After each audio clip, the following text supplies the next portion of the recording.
partir del testimonio de los evangelios canónicos, podemos vislumbrar que Jesús tuvo bastantes dificultades con la institución que nosotros llamamos templo y con aquellos que lo administraban.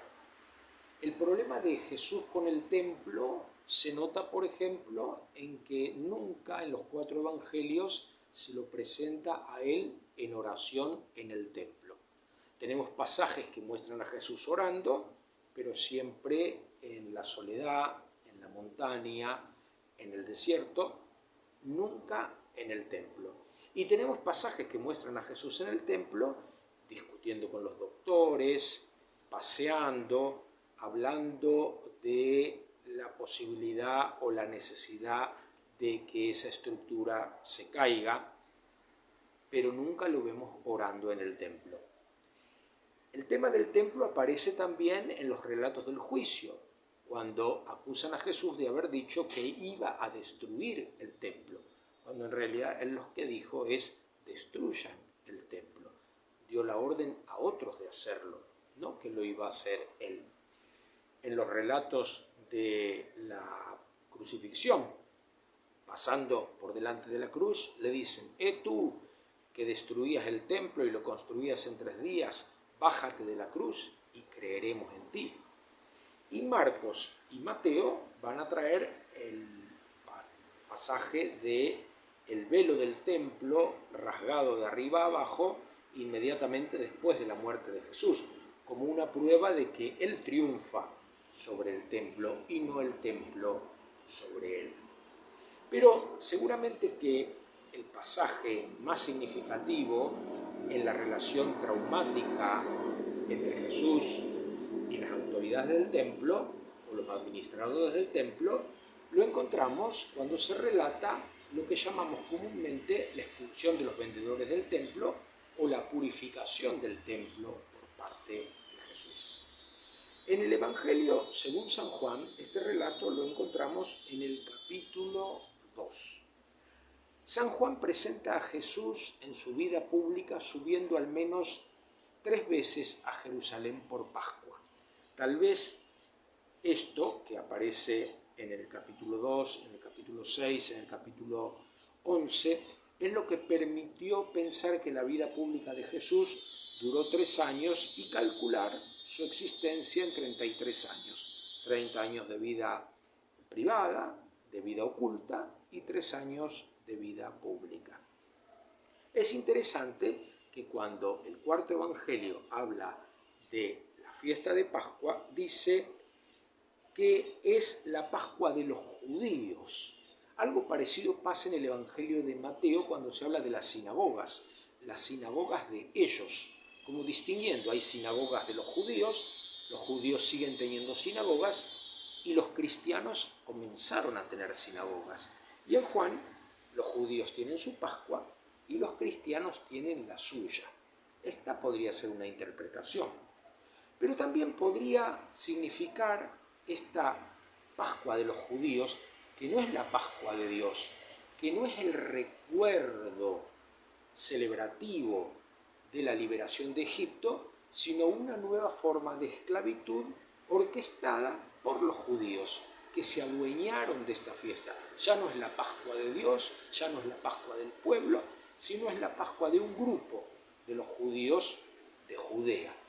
Jerusalén en ese tiempo tendría alrededor de 50 a 55.000 habitantes, pero se calcula que para la Pascua arribaban más de 125.000 peregrinos venidos de todas partes del imperio.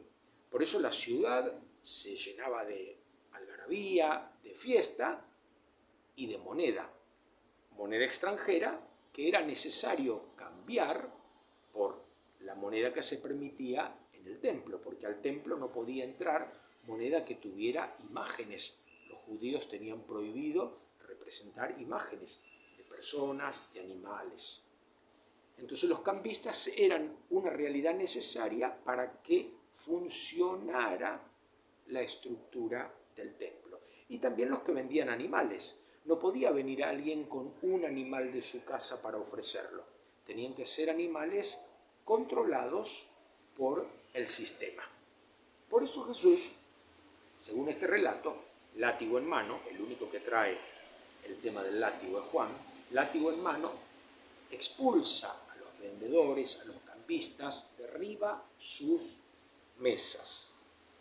Y también expulsa a las ovejas y a los bueyes. Oves et boves, va a decir San Jerónimo en la Vulgata. Oves et boves. Pero esta expulsión de las ovejas y de los bueyes, en el fondo, es una liberación. Evita que sean sacrificados. Les tira por el suelo el negocio a los cambistas y a los vendedores, pero a los animales los libera. Pero yo quería detenerme en la conversación que tiene Jesús con los que venden pichones de palomas. Era la ofrenda de los pobres. Y a ellos Jesús los invita a sumarse de algún modo a su tarea de liberación. Les dice: saquen esto de aquí y no hagan de la casa de mi Padre una casa de comercio. Los invita a que ellos también se sumen a este proceso de liberación, a este cambio de mentalidad. Que el templo vuelva a ser la tienda de campaña. ¿Se acuerdan que en los relatos del Éxodo se dice que cuando los judíos armaban su campamento, o los israelitas, mejor dicho, armaban su campamento de camino a la tierra prometida, también armaban un lugar especial dedicado a la oración, la tienda del encuentro? Y una nube descendía sobre esa tienda y favorecía ahí el encuentro con Dios. Es Dios el que bajaba a encontrarse con su pueblo.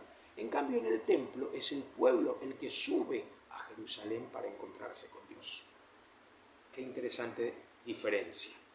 Cuando la nube, que de noche se convertía en fuego, se levantaba, el pueblo entendía que era hora de levantar el campamento y seguir caminando. Dios indicaba el camino y Dios acompañaba a su pueblo en el camino. En cambio, en el templo, administrado por un grupo de personas, Dios era manejado, manipulado por ellos, como muchas veces lo es por nosotros hoy. Por ejemplo, un simple exégeta como yo hace interpretación de los textos. Siempre y cuando esta interpretación esté al servicio de Dios y del pueblo, esta interpretación es liberadora, es salvadora. Pero cuando la interpretación está al servicio del exégeta, cuando el exégeta quiere aprovecharse del texto sagrado para transmitir sus propias ideas y, lo que es peor, para imponerlas, este es otro tema. Entonces, hoy Jesús nos vuelve a decir a nosotros, como a los vendedores de paloma: no hagan de la casa de mi Padre una casa de comercio. Y qué interesante, habla de Dios como de su Padre. No dice, no hagan de la casa de Dios una casa de comercio, hagan de la casa de mi Padre. Él considera a Dios su Padre, no su Dios. ¿Qué diferencia? Es un trato íntimo, personal. Y de hecho, cuando después le pidan una señal, va a decir: destruyan este templo. Pero a renglón seguido, el evangelista transmite que sus discípulos, después de la resurrección, comprendieron que Jesús se refería a su cuerpo. Es decir, el templo de Dios es el cuerpo de Cristo. Ese cuerpo de Cristo que en el cuarto evangelio no tiene casa propia. Al principio, en el capítulo 1, estos primeros discípulos, Andrés y otro que no lleva nombre, siguen a Jesús, le preguntan: Maestro, ¿dónde vives? Vengan y verán. No les pasa la dirección, no les da un lugar concreto. Jesús cambia continuamente de escenario en el cuarto evangelio. así como Dios cambia continuamente de escenario. No seguimos a un Dios encerrado en los templos, seguimos a un Dios que baila la creación, seguimos a un Dios que sigue libre por el mundo, seguimos a un Dios que está donde alguien necesita ser alimentado, donde alguien necesita que le den bebida, donde alguien necesita abrigo, cobijo, visita, comprensión. También Dios se manifiesta en nuestros templos, en tanto y en cuanto que lo sintamos como un padre y no como un mercader. Para nosotros Dios no es empleado de un almacén que da para recibir.